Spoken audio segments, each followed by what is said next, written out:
Ang anak ng milyonaryo ay nakahandusay sa sahig, nagawa sa marmol, nakapikit ang mga mata, nanalamig ang katawan sa gulat. Habang ang katulong ay nakaluhod sa tabi niya, nanginginig ang mga kamay na may hawak na isang bagay na maliit, madilim, at gumagalaw. Ligaya, anong ginawa mo? Hirap huminga ang mayordomo. Nanigas sa takot. Umalinyaw ang malalakas, na yabag, sa mansyon. Si Don Ricardo de Villa, ang lalaking kayang bilhin ng halos lahat ng bagay, ay pumasok sa silid, putla, ang mukha sa sindak. Anong nangyari sa anak ko? Sigaw niya. Sabay takbo papalapit. Nanginginig ang mga labi ni Ligaya habang tumitingin sa kanya. Puno ng luha ang mga mata. Hindi ko po siya sinaktan, sir. Bulong niya. Sumusumpa po ako. Tinutulungan ko lang siya. Tulong, nagundong ni Don Ricardo. Ang boses niya ay umalingaw-ngaw sa malawak na pasilyo. Inawakan mo ang anak ko. Lumapit ka sa kanya nang walang pahintulot ko. Dahang binuksan ni Ligaya ang kanyang palad. Sa loob nito ay isang bagay na hindi pa nakikita ni naman, isang bagay na kakaiba, madilim, patbasa, na kumikinang sa ilalim ng ilaw. Lahat ng nasa silid ay napaatlas, namumutla ang mga mukha. Ang hangin ay siksik, ahimik, at mabigat, hanggang sa isang mahinang tunog ang bumasag dito. Lad. Nanggaling ito sa bata. Ang parehong bata na isinilang na bingi, ang parehong bata na hindi pa nakapagsalita ng kahit isang salita sa buong buhay niya. Saglit na walang gumalaw, kahit si Don Ricardo. At doon niya napagtanto, kagagawa lang ng katulong ng isang imposible. Minamahal kong manonood, ito ay isang madamdaming kwento tungkol sa pag-ibig, pananampalataya, at isang himala na hindi nabibili ng pera. Samahan ninyo ako hanggang sa dulo, dahil ang susunod na mangyayari ay aantig sa inyong mga puso at magpapaalala sa atin na minsan, ang pinakamakapangyarihang paggaling ay nagmumula sa mga taong hindi natin inaasahan. Ang mansyon ng mga Dinvila sa Forbes Park ay isang lugar kung saan kahit ang katahimikan ay may sariling tunog. Bawat sulok ay kumikinang. Bawat chandelier ay nagniningning na parang ginto. Ngunit may kulang. Malaki ang bahay, pero mayroon itong kahungkagan na hindi kayang itago ng anumang dekorasyon. Ang mga kasambahay ay tahimik na gumagalaw, maingat na huwag gumawa ng ingay. Sabi nila, ganoon daw ang gusto ng amo ng bahay, si Don Ricardo de Villa. Si Don Ricardo ay isang taong nabubuhay sa perpeksyon. Ang mundo niya ay binubuo ng mga schedule, meeting, at mga kontratang nagkakahalaga ng milyon. Ngunit sa likod ng kanyang kalmadong anyo ay isang amang hindi makatulog sa gabi. Ang kanyang kaisa, isang anak, si Angelo, ay isinilang nabingi. Walang gamot, walang doktor, walang mamahaling treatment ang nakapagpabago roon. Ilang taon siyang balik sa Singapore at Amerika, nagbabayad sa mga eksperto na nangako ng pag-asa, ngunit sa bawat pag-uwi niya, dala niya ang parehong hungkag na katahimikan. Si Angelo ay 10 taong gulang na ngayon. Hindi pa niya narinig ang tunog ng ulan, hindi pa narinig ang boses ng kanyang ama, hindi pa nakapagsalita ng kahit isang salita. Ang tanging tunog na alam niya ay ang nakikita niya sa mga labi ng ibang tao kapag nagsasalita sila. Minsan, uupo siya sa tabi ng bintana at ididikit ang taing niya sa salamin. Pinapanood ang mga puno na gumagalaw na para bang may ibinubulong na malihim na hindi niya maririnig. Ang mga tauhan sa mansyon ay natutong kausapin siya gamit ang sign language Bagaman ilan lang ang sumusubok. Ang iba'y naawa sa kanya, ang iba na may natatakot, na para bang may dalang kamalasan ng kanyang katahimikan. Ngunit isang tao ang iba, ang tingin sa kanya. Ang pangalan niya ay Ligaya. Pagulang si Ligaya, sa mansyon, isang dalaga mula sa probinsya na nasa edad 20. Naghanap siya ng trabaho, matapos magkasakit ang kanyang ina, at maiwanan ng mga bayarin sa ospital na hindi niya kayang bayaran. Suot niya ang parehong uniform na araw-araw, maingat na nilalabhan, gamit ng kamay tuwing gabi, at nakapusod ng maayos ang buhok. Si Ligaya ay tahimik na nagtatrabaho, hindi nagrereklamo, hindi nakikipagsisnisan. Ngunit sa ilalim ng kanyang mahinahong mukha ay may pusong puno ng mga alaala na hindi niya malimutan. Nagkaroon noon si Ligaya ng nakababatang kapatid na si Danilo. Nawalan ito ng pandinig matapos ang isang kakaibang impeksyon noong mga bata pa sila. Naaalala niya kung paano sila tinanggihan ng mga doktor dahil hindi nila kayang bayaran ang gamutan. Naalala niya ang walang magawang tingin sa mukha ng kanyang ina at kung paano namatay si Danilo sa katahimikan, hindi man lang narinig ang boses niya.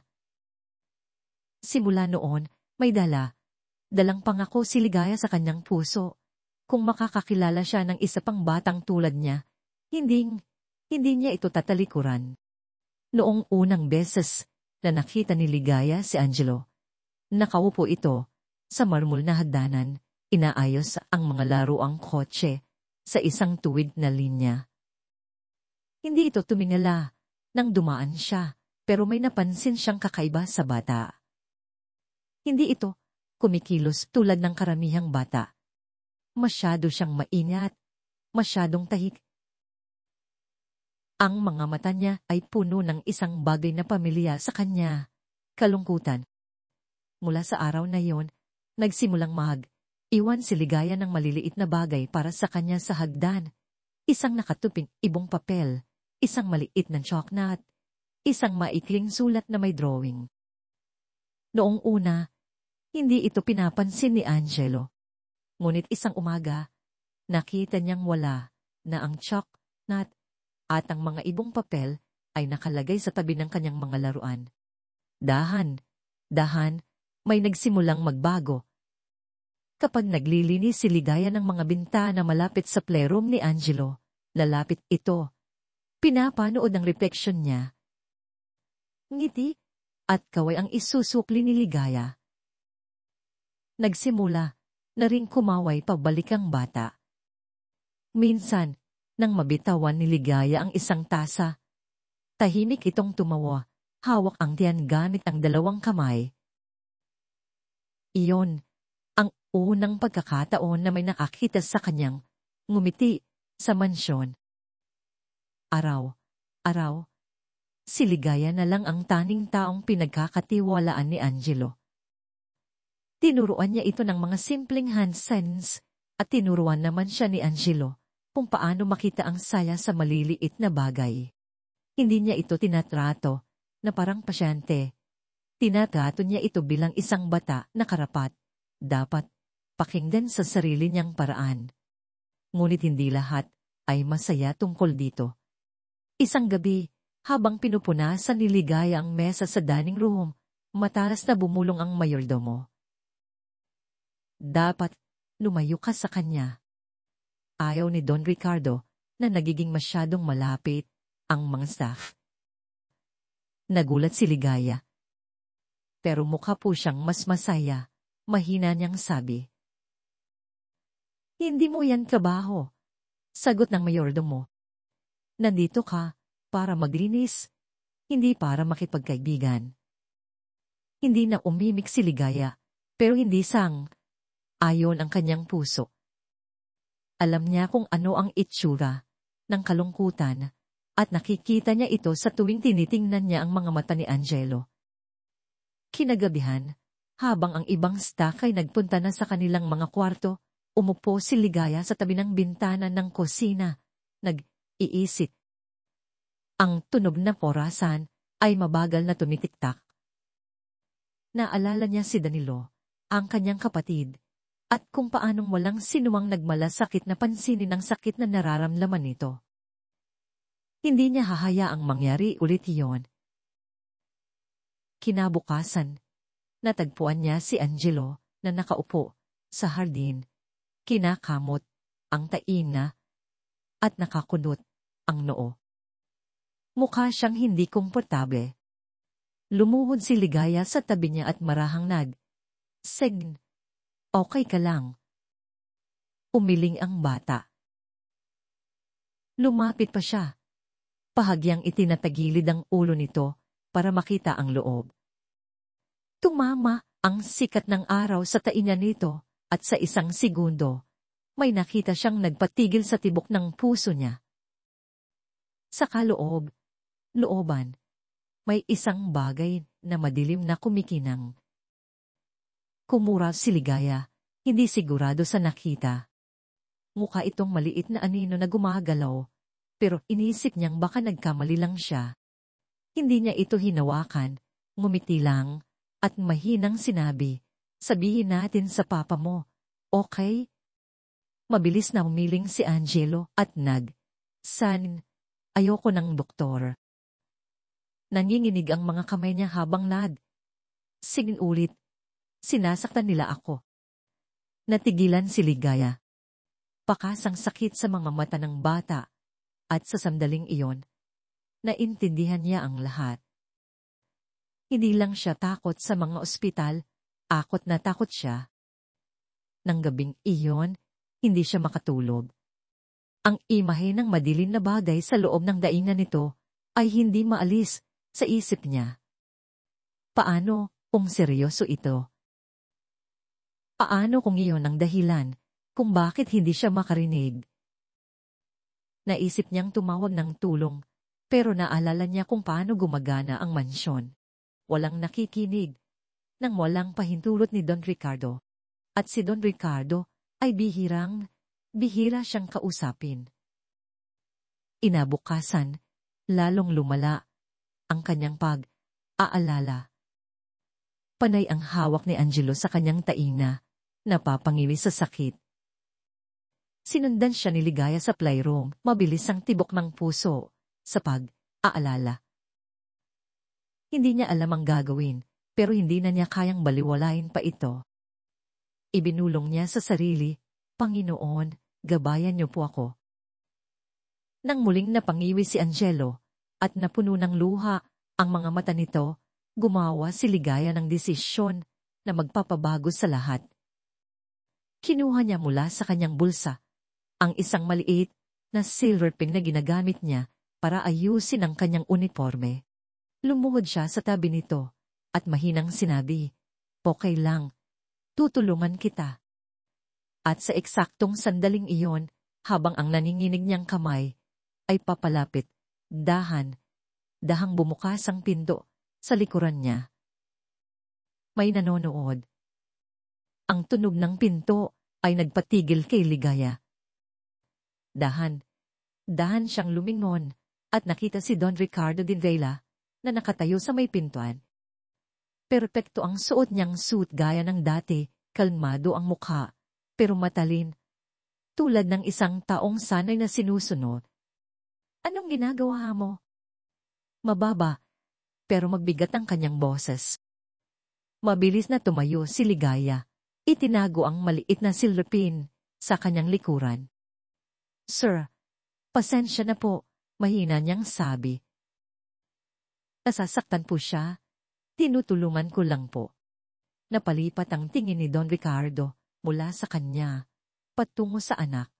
Si Angelo ay nakaupo sa sahig, hawak ang tainga at kumukurap. Hindi siya umiiyak, pero bakas sa mukha niya ang hirap.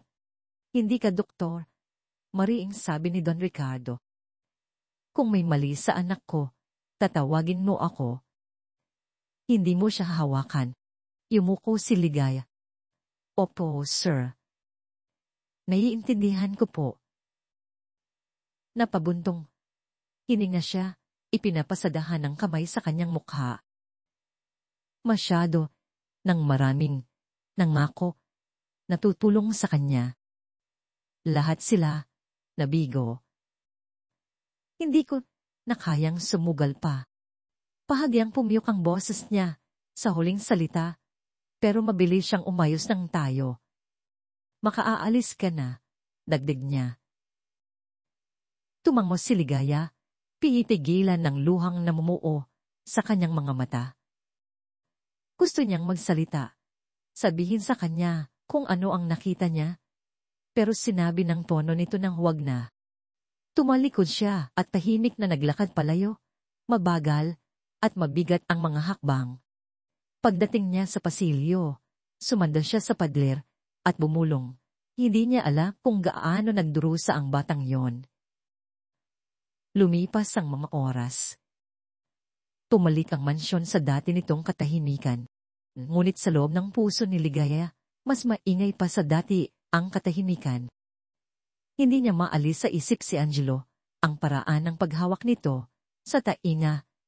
Ang madilim na bagay na akala niya nakita niya. Ang takot sa mga mata nito nang sabihin niyang ayoko ng doktor. Nang gabing iyon, pumunta siya sa kanyang maliit na silid sa likod ng labahan at umupo sa gilid ng kama. Nakabukas ang kanyang Biblia sa tabi niya, kahit hindi siya nagbabasa. Tinitidin lang niya ang mga pahina at bumulong, Panginoon, ano po ang gagawin ko? Muling bumalik sa alaala niya ang kapatid niyang si Danilo.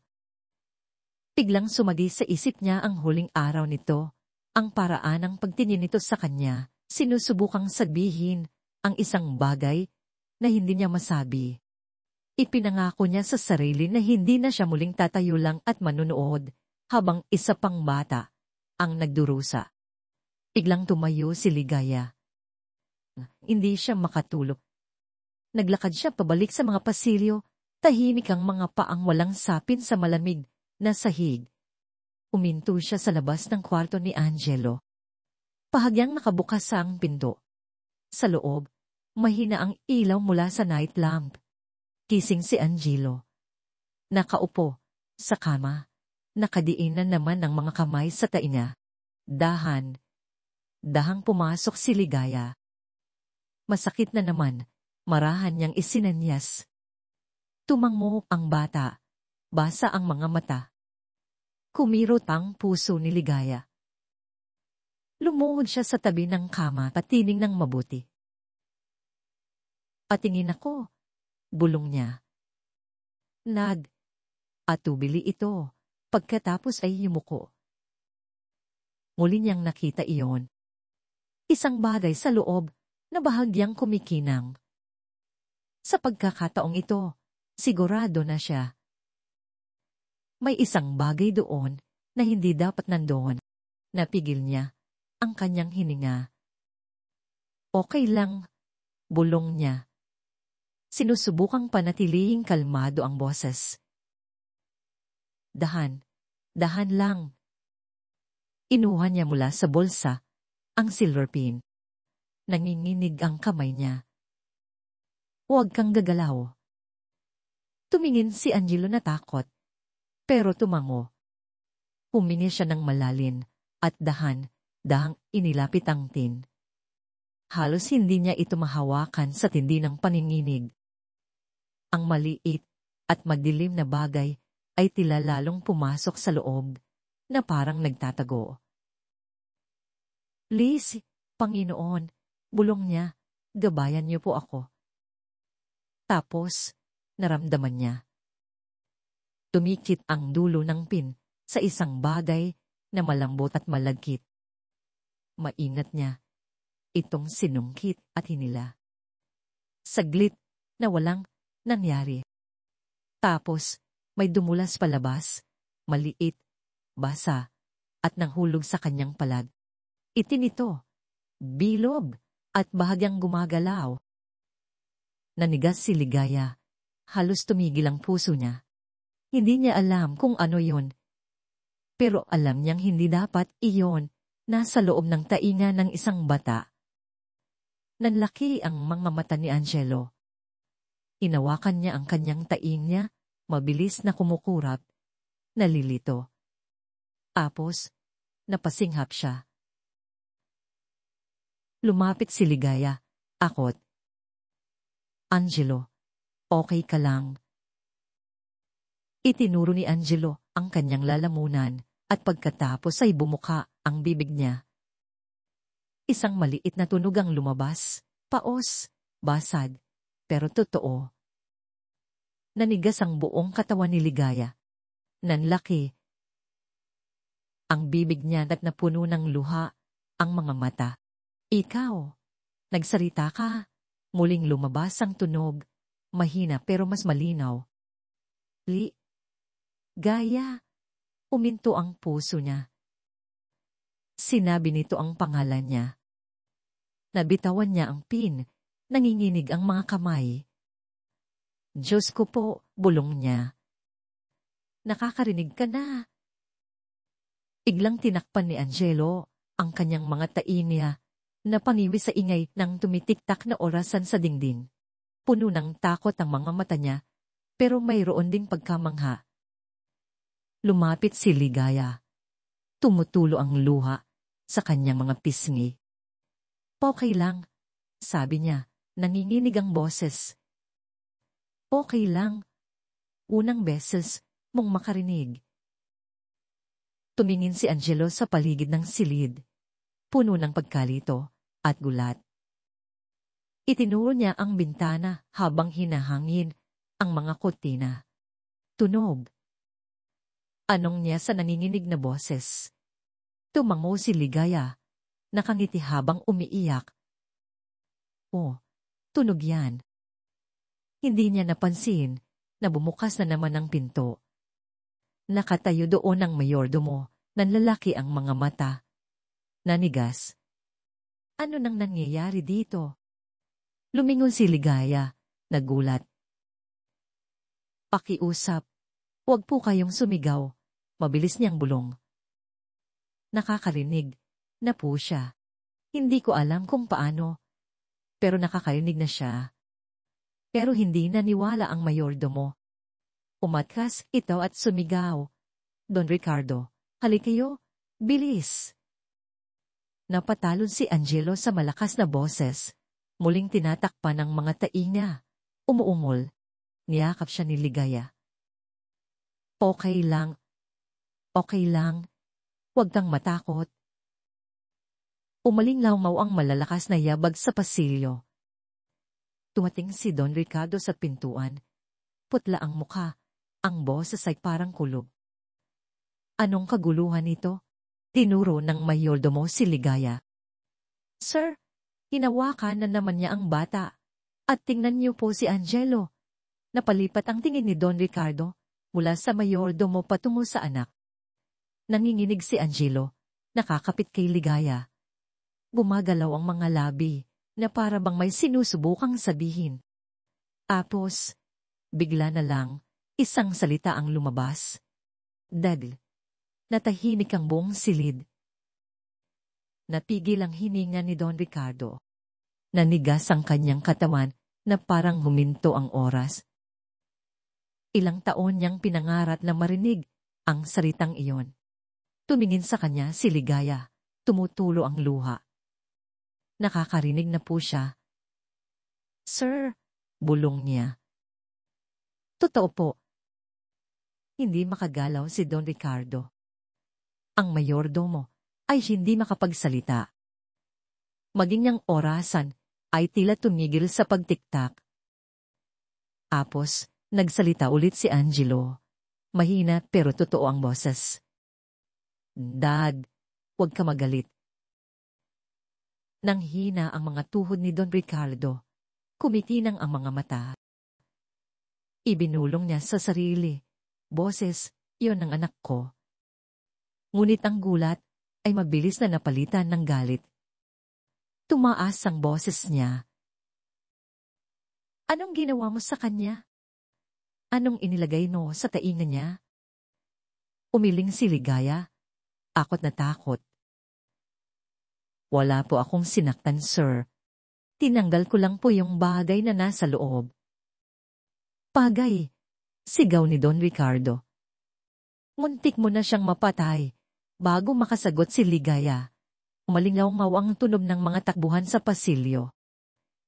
Dumating ang mga security guard.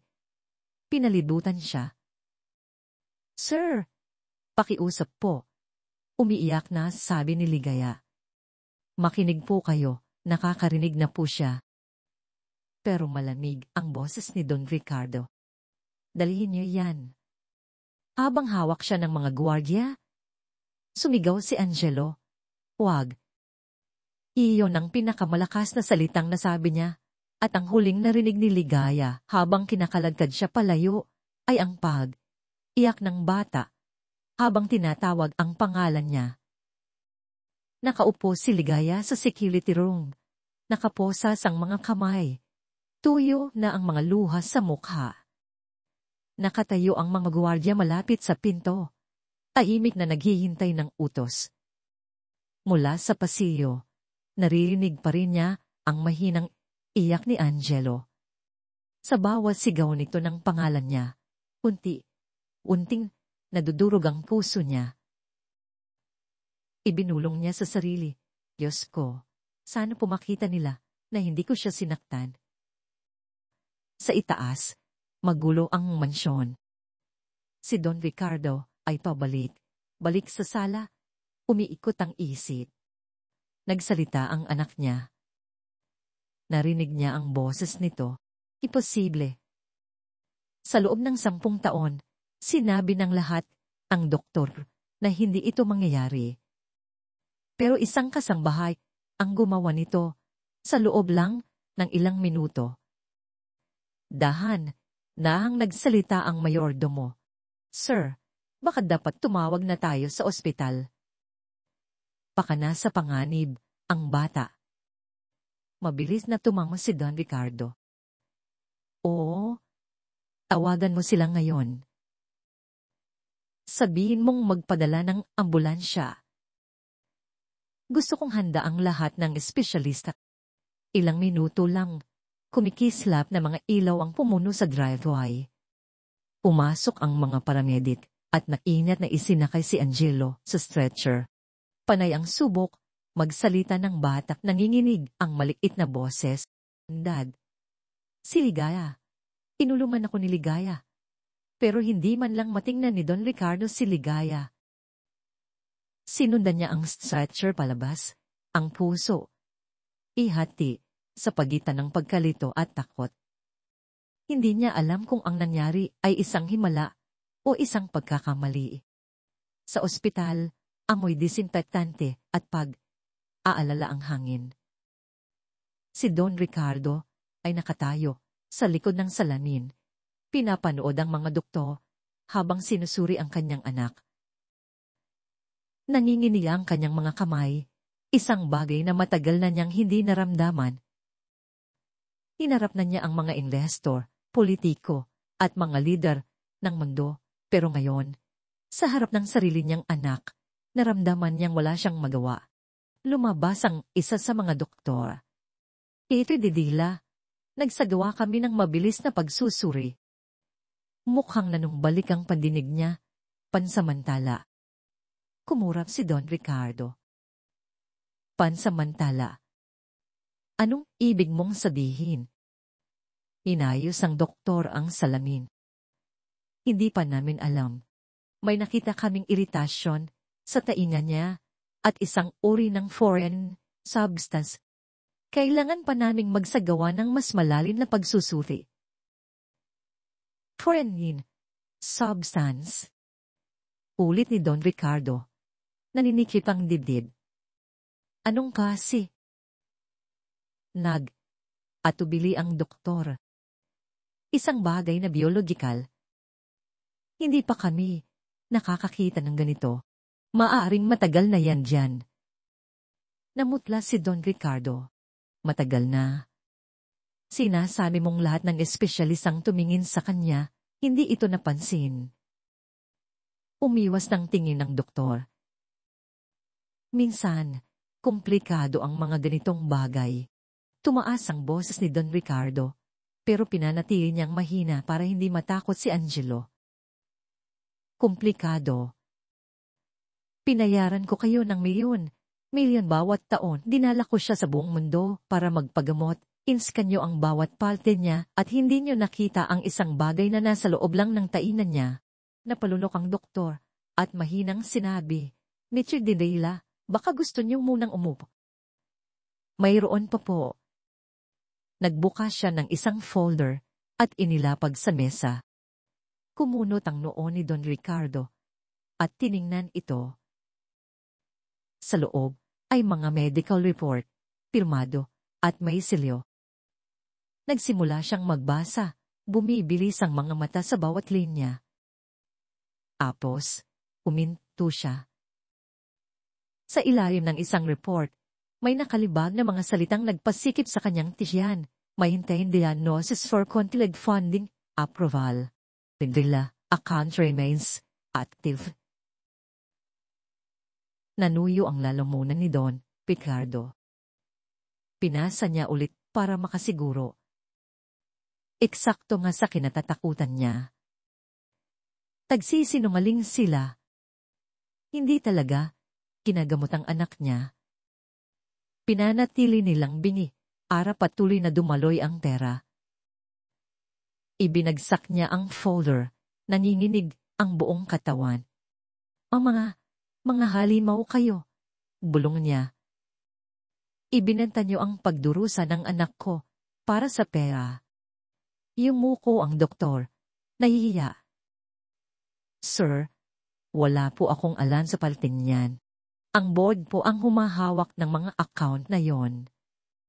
Hindi na siya narinig ni Don Ricardo. Tumalikod siya at lumabas ng opisina. Umiikot ang isip. Bawat hakbang ay mabigat, parang dinadaganan ng kasalanan. Nagtiwala siya sa kanila. Naniwala siya sa bawat pangako dahil mas madali iyon kaysa harapin ng katotohanan. Sa dulo ng pasilyo, nakita niya si Angelo na nakaupo sa kama sa ospital. Mahinang nakangiti ang bata. May bendahe, malapit sa tai niya. Mukha siyang maliit at marupok, pero buhay. Sumikip ang dibdib ni Don Ricardo. Sa unang pagkakataon, tumingin sa kanya ang anak niya at narinig siyang huminga. Dad, mahinang sabi ni Angelo, nanginginig, pero totoo ang boses. Nanigas si Don Ricardo. Hindi siya makasagot. Napuno ng luha ang mga mata niya bago pa man niya mapigilan. Lumapit siya at umupo sa tabi ng kama. Nanginginig ang mga kamay niya habang hinahawakan ang mukha ni Angelo. Talagang naririnig mo ako. Pulong niya. Tumango si Angelo at ngumiti. Nasaan po si Ate Ligaya? Ang tanong ay mas matindi pa sa anumang suntok. Tumingin sa malayo si Don Ricardo. Wala siya rito. Dalhin niyo po siya. Mahinang sabi ni Angelo. Inulungan niya ako. Hindi siya masama. Nanichat ang lalamunan ni Don Ricardo. Saglit siyang hindi makapagsalita. Tapos, tumayo siya at lumingon sa nurse sa pinto. Sabihin mo sa mga guwadya, pakawala ng katulong. Dalhin niyo siya rito. Ilang minuto lang, bumukas ulit ang pinto. Pumasok si Ligaya, lukot ang uniforme. Maputla, pero kalmado ang muka. Para siyang isang taong matagal nang umiyak, pero wala nang mailuha pa. Nagliwanag ang mukha ni Angelo nang makita siya. At Ligaya, sabi nito, mahina pero masaya ang boses. Napatakip ng bibig si Ligaya. Nagsasalita ka pa rin, bulong niya. Tumango ito, mahinang tumatawa. Tinulungan mo ko. Tahimik na nanonood si Don Ricardo. May nabasag sa loob niya Lahat ng orgulyo, galit, at pagdududa nagsimulang maglaho. Ang pumalit ay pagsisisi, malalim, at masakit na pagsisisi. Tumingin siya kay Ligaya at mahinang nagsalita. Paano mo nalaman? Paano mo naisip na tingnan ang loob ng tainan niya? Nag-atubili si Ligaya. Mababa ang boses niya. Napansin ko po siyang laging hawak yon. Nasasaktan po siya. Naisip ko po, baka may maliit lang na bagay na naitit. Ayoko po siyang saktan, pero hindi ko rin po kayang manood lang. Lumambot ang mga mata ni Don Ricardo. At tinanggal mo ang bagay na yon. Tumangmo siya. Hindi ko po alam kung ano yon, sir. Gumagalaw po. Mukhang matagal na po yan doon. Muling, lumingon si Don Ricardo sa doktor, nanginginig ang boses. Lahat ng taon na ito, ni isa sa inyo, hindi na lang sinuri ng maayos. Kahit minsan, mukhang talunan ang doktor. Patawad po, Mr. Didela. Hindi po dapat ito nangyari. Umugot ang malalim na hininga si Don Ricardo. Basa ang mga mata. Tumingin siya, pabalik kay Ligaya. Nakita mo ang hindi nila? Nakita, mahina niyang sabi. Dahil ikaw, talagang tumingin ka. Hindi sumagot si Ligaya. Yumuko lang. Hindi ko po ginawa yon para sa pasasalamat, sir. Ginawa ko po yon dahil hindi ko kayang hayaan siyang magdusa. Napalunok si Don Ricardo, pumiyok ang boses habang sinasabi, akala ko, kayang ayusin ng tara ang lahat. Nagkamali ako. Natahimik ang silid. Ang tanging naririnig ay ang mahinang ugong ng mga makina sa tabi ng kama ni Angelo. Sa wakas, nagsalita ulit si Don Ricardo, mas kalmado ang tono. Ligaya, may utang akong paumanin sa'yo. Dapat nakinig ako. Nabulada ko ng takot. Umiling si Ligaya. Atay po kayo. Natakot kayong mawala siya. Naiintindihan ko po. Muling, kumislap ang mga mata ni Don Ricardo. Dahan-dahan siyang tumango. Tinitingnan ito na may bagong ekspresyon sa muka, respeto. Habang lumalalim ang gabi, umupo siya sa tabi ng anak. Hawak ang maliit nitong kamay. Sumandal si Angelo sa kanya, inaantok pero nakangiti. Nakatayo si Ligaya malapit sa pinto. Pinapanood sila. Sa unang pagkakataon, may kapayapaan sa silid. Hindi ang malamig na katahimikan na dati ibumabarot sa mansyon, kundi ang mainit na uri, ang kapayapaan pagkatapos ng mga luha. Ngunit sa looban ni Don Ricardo, alam niyang hindi pa ito ang katapusan. Kung nagsinungaling ang ospital, may iba pa. Malapit na niyang matuklasan ang isang bagay na mas malaki pa. At sa pagkakataong ito, hindi siya mananahimik. Dahang dumating ang umaga. Si Don Ricardo ay hindi natulog. Nakaupo siya sa waiting area. Muling binabalikan sa isip ang bawat pagkakamali. Nagtiwala siya sa mga taong puting coat kaysa sa sarili niyang puso. Pumirma siya ng mga tseke nang hindi nagtatanong at sa paggawa noon, hinayaan niyang gawing negosyo ang kanyang anak. Nang lumapit sa kanya si Ligaya, hindi niya ito napansin noong una. Tahimik itong nakatayo, may hawak na isang basong papel ng kape. Inumin niyo po ito, mahina niyang sabi. Gising po kayo buong gabi. Tumingala si Don Ricardo. Namumula ang mga mata, pagod ang mukha. Hindi mo na kailangang dalhan ako niyan. Umupo si Ligaya sa tabi niya.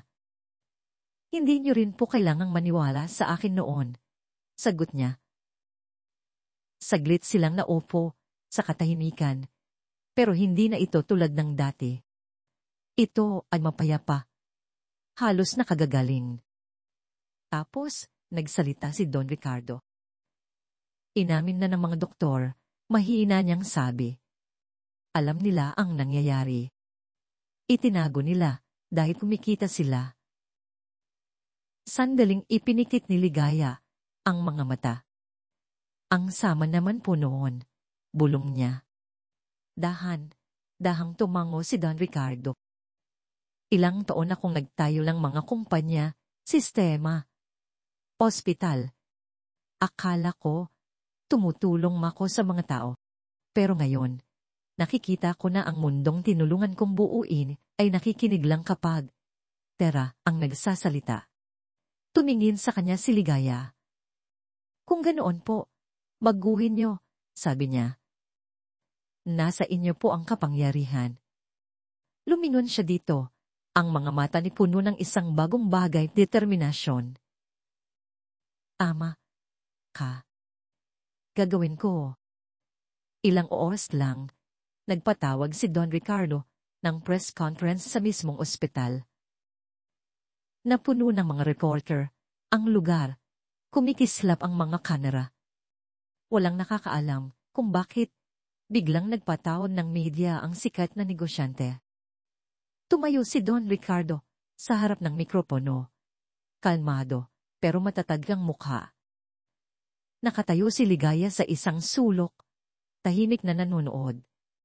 Nagsimula siyang magsalita. Bawat salita ay matatag at mabigat.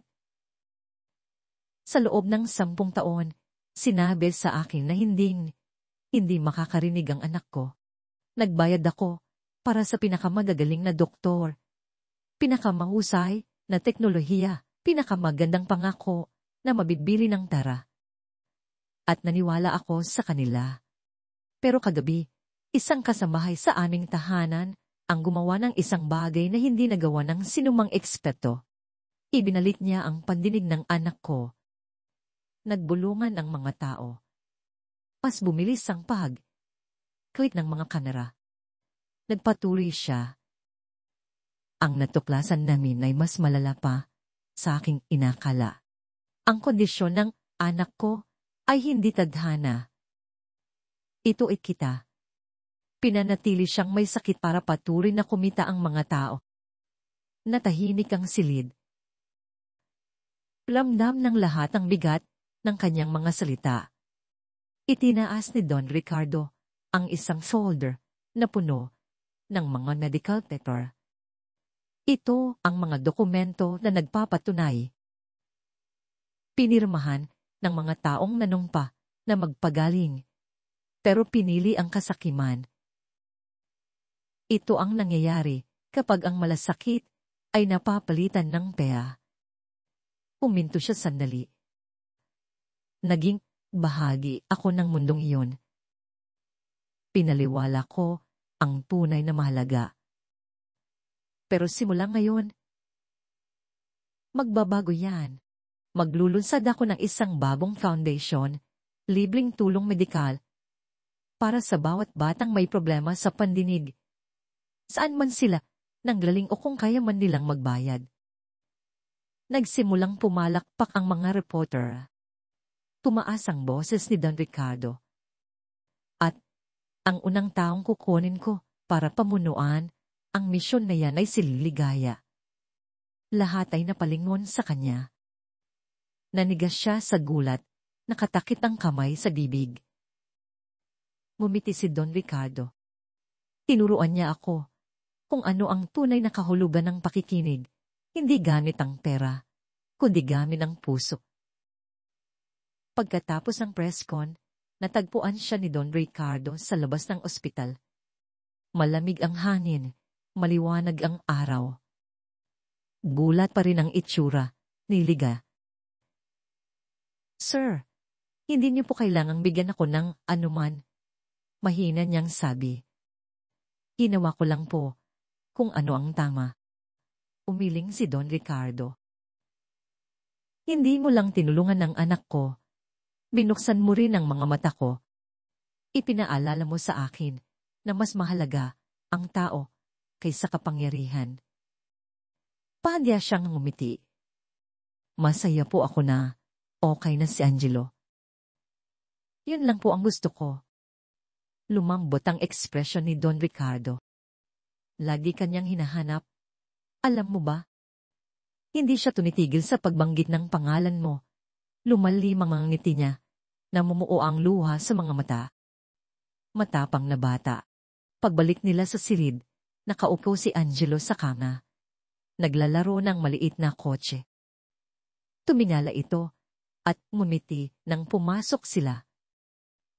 At Ligaya, tawag nito. Natunaw ang puso ni Ligaya. Tumakbo siya, papalapit, at niyakap ito ng mahigpit. Miss kita, bulong niya. Mahinang tumawa si Angelo. Mukha kang masaya, sabi nito. Ngumiti si Ligaya habang may luha. Dahil masaya talaga ako. Tahimik silang pinapanood ni Don Ricardo. Sa unang pagkakataon sa buhay niya, nakita niya kung ano ang itsura ng pag-ibig kapag ito'y puro, simple, at totoo. Ilang araw ang lumipas, iba na ang pakiramdam sa mansyon. Ang hanin na dati mabigat ay may dalang tawanan. Tumatakbo si Angelo sa mga pasilyo. Tumatapik ang maliliit niyang paa sa sahig. Dahan pa rin siyang magsalita, pero bawat salita ay isang yaman. Pumalik sa trabaho si Ligaya, pero hindi nagbilang isang kasangbahay. Ginawa siyang bahagi ng pamilya ni Don Ricardo, isang taong pinagkakatiwalaan. Tuming gabi, magkakasama silang umuupo sa hardin.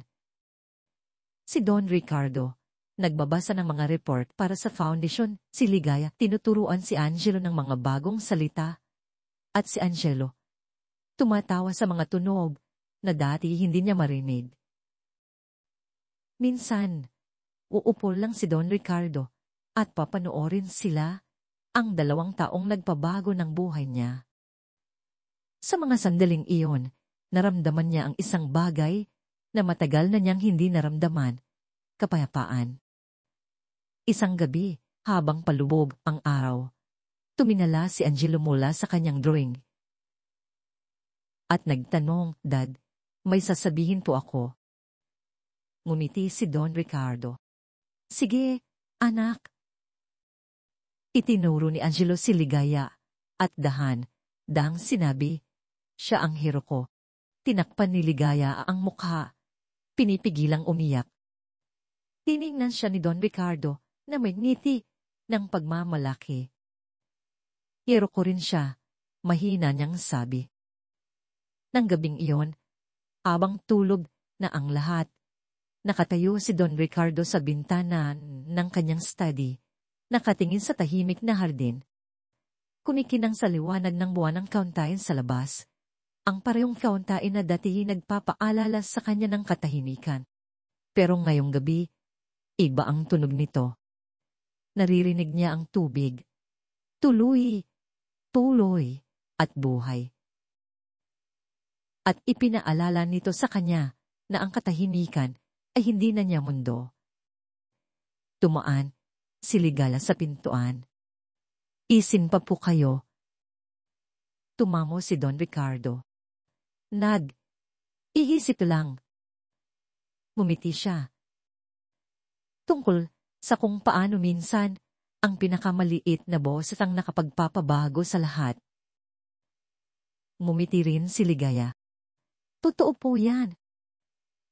Tumayo sila roon sa katahimikan, ang mabuting uri ng katahimikan na hindi nangangailangan ng salita. Ang sa wakas ay lumingon sa kanya si Don Ricardo, malambot ang kanyang mga mata. Salamat, Ligaya. Hindi mo lang ibinalik ang pandinig ng anak ko. Ibinalik mo rin ang sa akin. Iimuko siya. Minsan po, kailangan lang natin ng isang taong makikinig. Tumango si Don Ricardo. At sa pagkakataong ito, makikinig na ako. Sa labas, patuloy na dumadari ang fountain. Ang tunog ay mahinahon at puno ng buhay. Sa loob, mahinang umalinaw-ngawang tawanan mula sa kwarto ni Angelo, isang tunog na hindi na muling babalewalain. Sa unang pagkakataon, ang mansyon ng mga Didila ay hindi na isang bahay ng katahimikan, kundi isang tahanang puno ng tunog ng pag-ibig.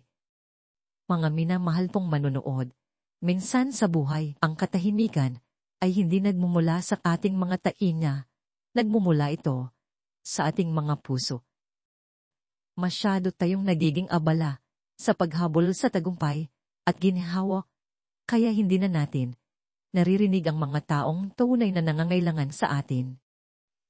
Nasa kay Don Ricardo na ang lahat ng pera sa mundo, ngunit kinailangan pa ng isang kasambahay na walang dala kundi kabutihan sa puso para buksan ang kanyang mga tainga at kaluluwa. Hindi niya pinagaling ang anak nito sa pamamagitan ng siyensya o mahika, ginawa niya ito sa pamamagitan ng pagmamahal, ng pag-aasikaso, ng isang pusong tumangging balewalain ng sakit. Hindi lang isang bata ang pinadinig ni Ligaya. Tinuruan niya ang isang ama kung paano makinig. At iyan ang pinakadakilang himala sa lahat. Kung naramdaman mo nang hindi ka nakikita, hindi naririnig, o kinalimutan, alalahanin mo ang kwentong ito. Dahil sa isang lugar, mayroon pa ring isang tulad ni Ligaya, isang taong nakikinig habang ang mundo ay nananatiling tahimik. At minsan, iyon lang ang kailangan para ibalik ang pag-asa, ibalik ang buhay, at ipaalala sa atin kung ano ang tunay na kahulugan ng pagmamahal.